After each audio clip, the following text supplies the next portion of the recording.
America is hungry as a country and everybody needs to like food in their face, like on the every corner of the street. Like they just basically need to pull up to a plaza and just like shovel this like pizza and hot dogs and Subway sandwiches and burritos and whatever else into their mouths.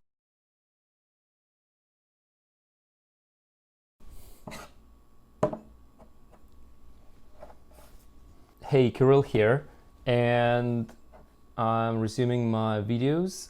Happy New Year. This is a Happy New Year mug. And I've recently been working out of Seattle, and I wanted to share some thoughts about the recent situation that arose here as a result of the coronavirus epidemics. Or as they call it, pandemics. Those two terms are pretty much used interchangeably from what I understand. Pandemics is about the multiple countries being affected at once, and epidemics is about one single country. But whatever you name it, it doesn't really matter. It's a disease that spreads like a flu, and a bunch of people are staying home now, and this whole week has been really quiet out here in Seattle. The weather is great, but the streets are pretty empty.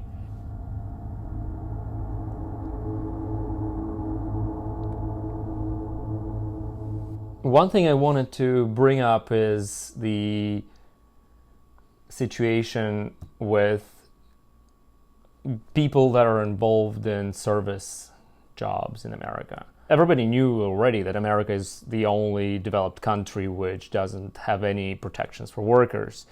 And as I've been seeing Seattle, lots of people that work in the service industry, they're just told to go back home and without pay. And there are lots of restaurants and lots of almost anything you name it, anything other than the grocery stores. They're all laying off people because they don't need workers.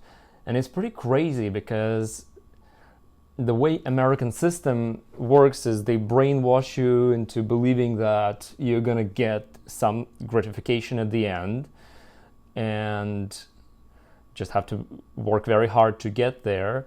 But the truth is that statistically there is just so much amount of money in the system, and the way the system works is that people who achieve something, they get access to exorbitant amounts of money, while as everybody else is just trying very hard, and maybe they don't have enough motivation to switch careers, maybe they don't have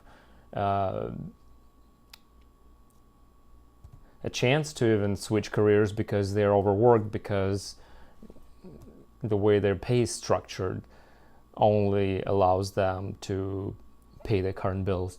So it's been really crazy to realize that there are literally some people in this country, especially if you travel a little bit east of here, just cross the mountains, not gonna name the states, they're all gonna be strict believers in this bullshit theory that there is an employment that people can get, that there is a free market that regulates salaries, that it's so great that the salaries are going up because there's a lot more demand for workers than supply. One thing that they don't really realize is that since 2008, America basically threw in something like $20 trillion of fresh money right off the press into the economy, and they're all being so happy about the minimum wage going from $7.25 an hour to $15 an hour, and companies like Amazon, which literally control the whole country's retail at this point, because we all love our phones, we just go on our phones and play with them and order things and cross-check the prices, get an order from Amazon. Every 50 cents of every dollar spent online is being spent through Amazon. And they're taking pride in increasing the salary rate for people that package everything that you're going to be ordering by $2 an hour up through April 30th. This is like amazing. Like, they're so fucking proud of themselves This is incredible. It's the best they've ever done. Increase it by $2. And then if you go on their website, take a look at what they're offering to those people, and they're probably hiring a little bit now, depending on the area. And they're literally offering part-time jobs.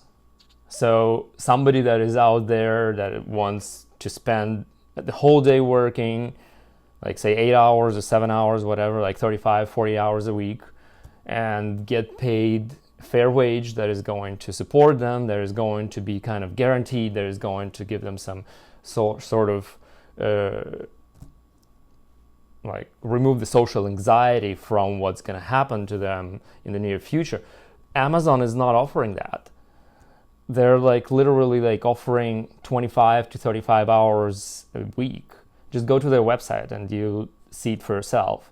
And this is, we're talking the biggest employer for service jobs in the country is doing this. And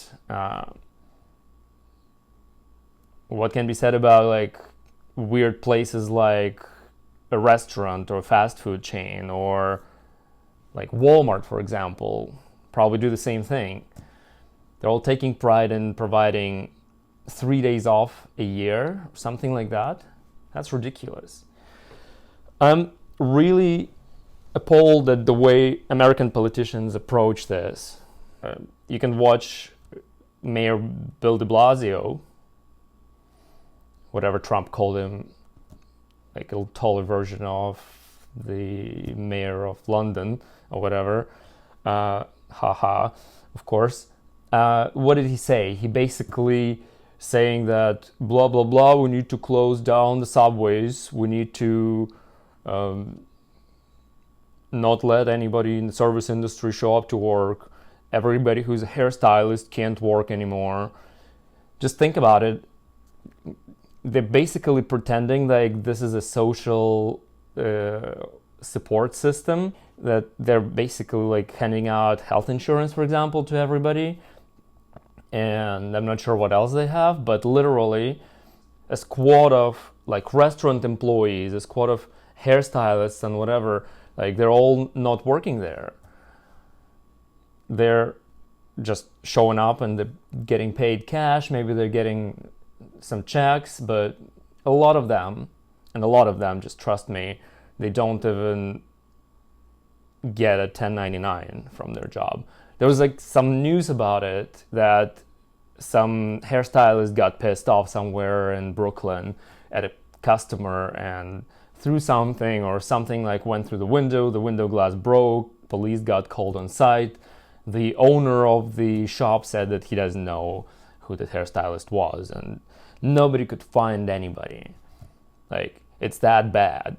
And I mean, all those politicians, they're like taking pride supposedly in quarantining people, telling them to stay at home, to not work and whatever. But literally the country has, from what we can see statistics wise, about 25% of American workforce who doesn't get any paid time off. They don't get, forget about vacation. They can't even, like, they'd be fired if they don't show up because they're sick. There's been news coming out on the New York Times about the employee somewhere, I guess, like, was it, I think it was the employee in Chipotle that was fired over not showing up to work because of being sick. And then it follows with statistics that about 11% more flu cases happen every year just because all the service industry keeps making people to show up to work even though they're sick. America is in such a mess. I mean, it's in such an extreme mess right now that Europe, like Western Europe, even though they have a lot more cases of coronavirus at this point of time, like, people in Europe at least know that they have money, that they don't get to not pay their rent or their mortgage or whatever their living expenses are. There's some sort of social support system in place in the country. And the way America is, guys, is just really insane. One thing I wanted to also bring up is the everybody here on YouTube, the guys that are involved in talking about business, about finance, about money, about investment. It's so hilarious to look at their videos. Like, they're literally, I'm not gonna name any names, but they literally just avoid saying the word coronavirus. Just wake up. Like, seriously. I mean, they do get monetized pretty well, and I'm not sure what kind of goal they have as far as like not bringing it up, but it sounds like they're all scared that that particular video is going to be demonetized. They're going to waste their time talking about it. But like, if you don't want to talk about it, talk about something else. The way the testing is another story. You can try and call your local emergency room. They're probably going to tell you don't come and test unless you have like a fever and unless you're like on your deathbed, like not being able to breathe. If we're like in the business of trying to clear out the population and only the strongest survive and the weakest basically die, and like use like Darwin's theory of natural selection, and that's one thing, but like literally like the current society, I mean, like all the politicians are honestly like in their like 60s, right? So, I mean, they can't afford to die. Unfortunately, they count on being able to sit in their houses, which they already clearly own. They have a bunch of money. They can buy anything. They can just stay there, and the rest of the people,